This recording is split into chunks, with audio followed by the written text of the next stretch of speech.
My next hint in 2.7 day 2 is number 39. So number 39, one thing to just keep in mind, you guys, for all of these problems is that every single one of them is going to somehow involve a fraction.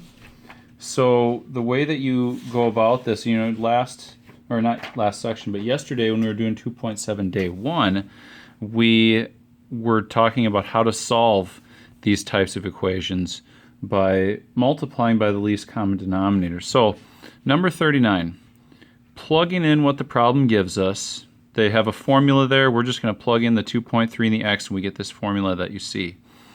When you are trying to solve this one, you should, so part A, we're going to solve this for r, is my recommendation. And you should do this by finding the least common multiple and isolating r. In other words, I'm meaning least common denominator.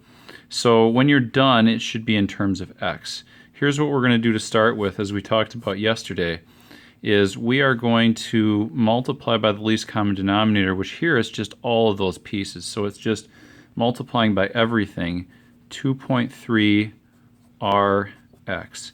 If you do that, you'll get rid of the fractions. You'll get it into a form you can deal with a little bit better.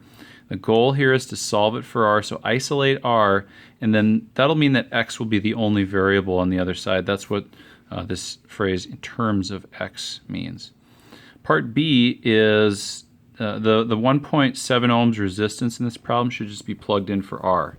So you can, once you have it solved, that's kind of the big step of this process. Then part B is simply just plugging something in and seeing what that last thing equals. So plug in the 1.7 for r and go from there on part B.